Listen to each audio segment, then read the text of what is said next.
Those were the exact words he said to me, without blinking. Like it was a line he'd rehearsed. Like I wasn't supposed to flinch. But I did. Oh, I flinched. And smiled anyway. I didn't argue. I didn't cry. I didn't even ask him why. Because when someone builds a wall that tall, you don't try to climb it. You wait. You watch.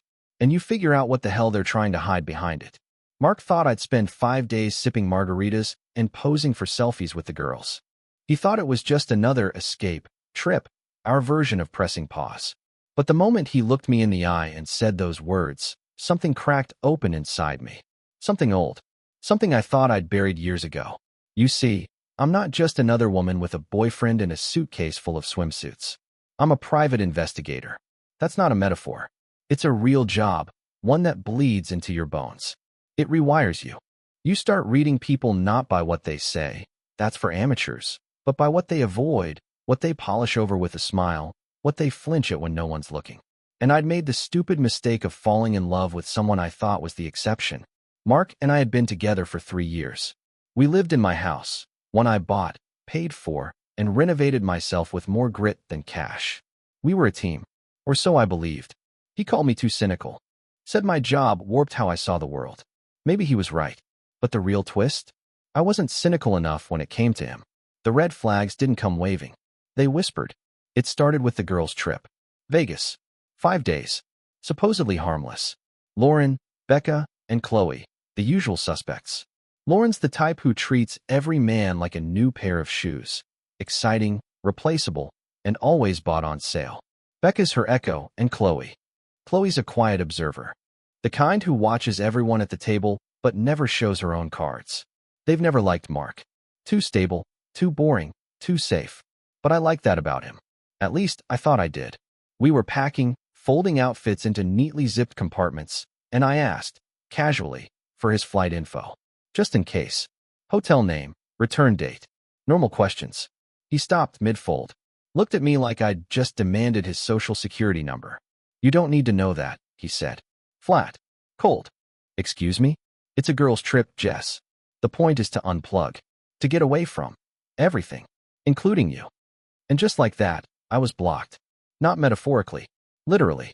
Phone, social, everything. It wasn't just about privacy. It was a declaration. He drew a line. Between his life and our life. I didn't cross it. Not the way he expected. No yelling. No begging. Just a calm, steady okay.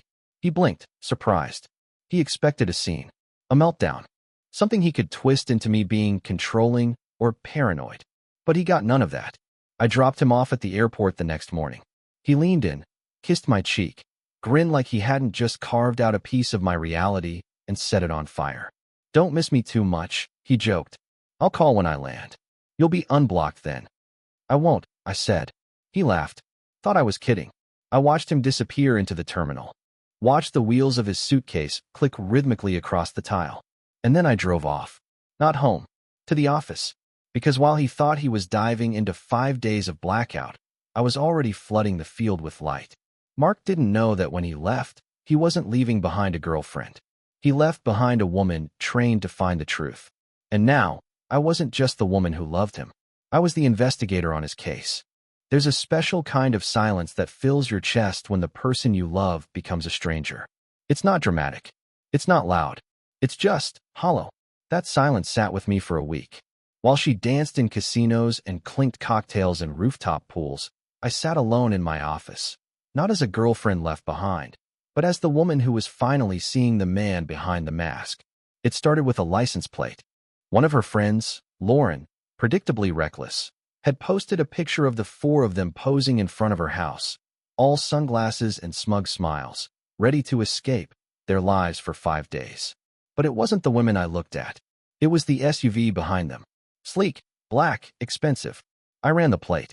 Adam Cole, a senior partner at a very well-known investment firm. Married. 2 children. No obvious connection to any of them. Except, apparently, the use of his private car, and later, I would discover, his private jet. Jessica had told me they were flying a budget airline. Spirit or Frontier, something loud, uncomfortable, forgettable. But Adam Cole's firm owned a jet. That jet filed a flight plan that morning, from our city straight to Las Vegas. There were no commercial tickets in her name, or any of her friends. They weren't passengers. They were guests. Suddenly, the blocking made sense. It wasn't to protect privacy. It was to protect a performance. She had built a perfect little illusion, a girl's getaway, harmless and carefree. But illusion only works when no one's watching. Unfortunately for her, I was watching everything. Becca was my unwitting informant. She posted constantly, selfies, boomerangs, clips set to terrible pop songs. The feed of someone trying to prove to the world she was having the time of her life. But pictures lie. Reflections don't. In one photo, Becca posed poolside, mirrored sunglasses tilted just enough to catch the image of a man sitting across from them. Not a server. Not hotel staff. Just there, relaxed, watching. Another video from a nightclub showed Lauren, always the attention seeker, leaning in close to a man. Definitely not her ex-husband. Not a stranger either. Familiar enough to laugh into his neck, to touch his wrist. But the biggest mistake, the one that pulled the last thread, came from Chloe. Always the quiet one. Always watching. Her picture was meant to be elegant, classy. The four of them at a beautiful dinner. Perfect lighting. Designer dresses.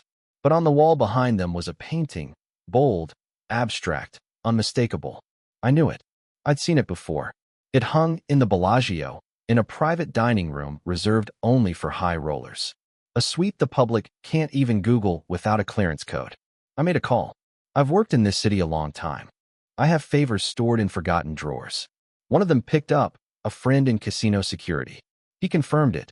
The suite was registered to Adam Cole.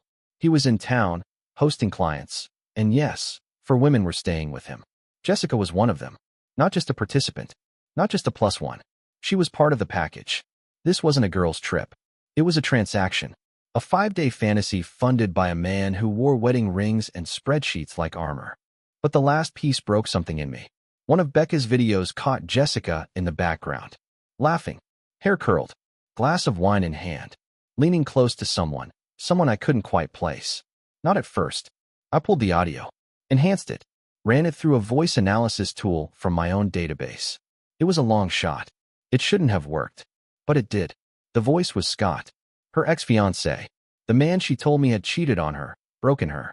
The one she said had ruined her faith in men. That man. He was a client of Adam Cole's. He was also in Vegas. And he was sitting next to my girlfriend, laughing with her, touching her hand. Every story she'd told me about him, about heartbreak, about betrayal, was now a question mark. A lie wearing the face of a confession. She didn't just leave me out of her life for 5 days. She replaced me in it. Willingly. Strategically. Completely. There would be no dramatic confrontation. No yelling. No begging for an explanation. I already had every answer I needed. And I wasn't going to scream. I was going to let the silence speak for me.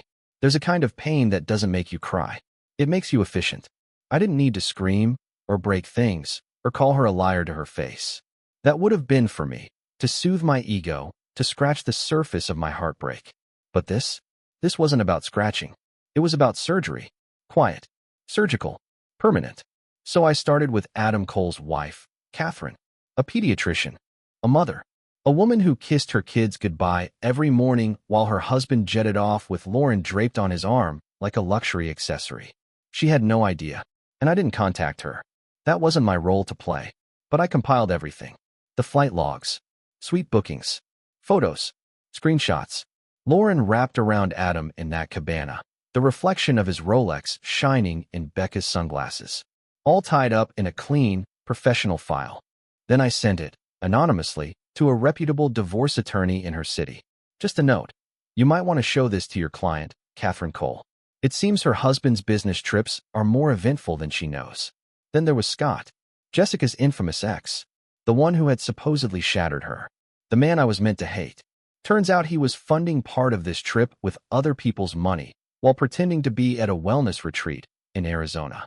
Public records showed his name tangled in a nasty business dispute. Perfect timing. I didn't even need to dig deep. Just a few nudges in the right place. I sent an anonymous tip to a journalist I knew, the kind who could sniff out blood from a headline. But none of that, not even the cold precision of it all, brought me any peace. Because the worst part hadn't happened yet. Jessica was coming home. She texted me from a friend's phone 2 days before her return. Having so much fun. Can't wait to see you. Pick me up at 3 p. On Sunday. I responded with one word. Okay. She had no idea what was waiting for her. And then I found Emily. Scott's girlfriend, or live-in partner, I should say. A school teacher. Innocent. Sweet, even. The kind of woman who still believed in morning texts and wellness retreats. He had lied to her just like Jessica lied to me. I called her. I don't know how I got through it. I've interrogated killers with more calm than I had making that call. But I told her the truth. Sent her everything. The pictures, the audio, the hotel logs. She cried. Then she went quiet. And then came the shift, the kind of cold, measured fury that makes women dangerous. I told her about Jessica's flight. I told her the time, the terminal, the plan. She's expecting me to be there, I said. But I think you're the one she should see first. Emily didn't hesitate. Not for a second. So, the scene was set. Jessica was walking into what she thought was a soft landing. A hug, a kiss, a few sanitized stories about her trip. Maybe a playful apology for the blackout. Some casual lie about a spa day that never happened. Instead, she walked into a funeral. Her own. I wasn't there. Of course not. I don't do public drama. But I had eyes on everything. A private security contractor I hired posed as a limo driver, holding a sign at the airport. His phone streamed everything to my laptop. A clear feed, high definition, clean. Jessica's flight landed on time. I watched them exit the gate like they were returning from a royal tour. Tanned, laughing, heavy with shopping bags and secrets. She was texting someone. Probably me. Probably something like, I'm here. Where are you? And then they walked through the sliding doors. And there she was, Emily. Calm. Poised. Dead center in the arrivals hall. Holding a poster board, just like we'd planned. On it was a crystal clear photo. Jessica, in the Bellagio suite. Sitting on Scott's lap, champagne in hand, her lips at his ear. Time stopped. Jessica's steps faltered. Her smile froze. Emily didn't say a word. She didn't have to. She simply stood there, holding the truth like a torch. I leaned back in my chair, watching it unfold. Watching Jessica's face shift from confusion to horror to something dangerously close to recognition. Game over. The human heart is a strange machine. It can break 1,000 times and still keep beating. But when it goes silent, when it finally stops hoping, stops believing, that's when it gets dangerous. That's when people like me stop being forgiving and start being surgical. Jessica walked off that plane smiling. She had no idea she was walking into the final scene of her own story, and I wasn't even in the frame. She saw Emily first. Her smile froze mid-text. She slowed, blinked, and stopped completely. The others, still giggling and dragging overpriced luggage behind them, bumped into her. Then they saw it too. The poster Emily held, large, high-res, undeniable. A photo of Jessica and Scott at the high-roller blackjack table, his arm wrapped around her like he owned her. You can't spin that kind of image. Not when it's 20 inches tall and backlit by airport fluorescence. The laughter died. And the silence. Oh, the silence was exquisite. Crowds moved around them. But a bubble had formed. People staring, pausing, pulling out their phones. It wasn't a confrontation. It was performance art. Jessica tried to turn away, to walk past like she didn't know the woman standing in front of her. But Emily stepped forward. Calm. Measured. Her voice slicing through the terminal like a scalpel. Scott sends his apologies, she said. He couldn't be here to welcome you himself. He's a little busy explaining this picture to me. It was brutal. Perfect. The friends, Lauren, Becca, Chloe, turned on her with their eyes first. You could see the shock settling in, the weight of implication pressing down. They'd all played their parts, and now the curtain had dropped. And then, right on cue, the final blow. A man in a crisp suit approached Jessica. Jessica Miller? She nodded, dazed. You've been served. He handed her a thick envelope. Not a breakup note. A legal package. Inside, an eviction notice. 30 days to remove her belongings from the house she no longer had a key to. Also inside, a restraining order. She was officially prohibited from contacting me or coming within 500 feet of my home or workplace. It was done.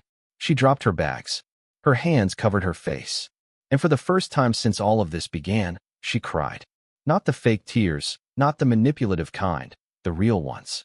The kind you cry when you realize no one is coming to save you. Her friends? They didn't console her. They disappeared, grabbed their designer luggage, and melted into the terminal like ghosts.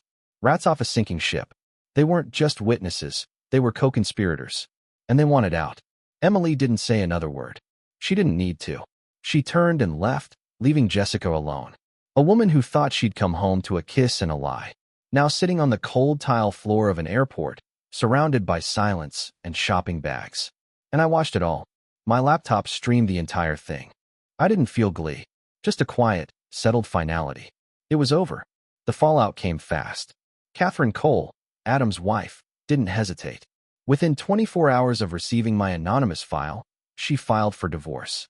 Liquidated assets. Moved money into a trust for the kids. The prenup allowed it in cases of infidelity. She didn't even blink. Adam's world? On fire. His firm launched an internal investigation. Family-friendly branding doesn't mix well with scandal. Lauren, Jessica's fearless trip leader, is now named in the court filings. Not as a friend. As a co-defendant in moral ruin. Scott. Oh, he's toast. The journalist I tipped off ran the story hard. His shady deals, the money trail, the Vegas lies, all of it's public now. His partners are suing. His business is crumbling. Emily, she's not just walking away. She's suing for financial damages, and I'm helping her every step of the way. And Jessica has nothing left but silence. Her phone numbers are blocked. Her emails go straight to spam. She tried burner phones, fake accounts, even contacting my assistant. All dead ends. I don't respond. My lawyer did, though. A cease and desist reminder. She's not to come near me. Not to speak my name. She's gone from girlfriend to ghost in the span of 5 days. And her friends? The same ones who toasted betrayal in glittering Vegas lounges? Gone. She called her parents from the airport. I know that because I had eyes everywhere. That ride home must have been fun. The 30-year-old golden girl in the back seat, sobbing, explaining how her carefully constructed life just collapsed in public. Now she's back in her childhood bedroom. No boyfriend. No home. No friends. Just 4 walls and the echo of everything she destroyed. And me? I've never been more at peace. You don't always feel the moment your life ends and restarts. Sometimes, it happens quietly.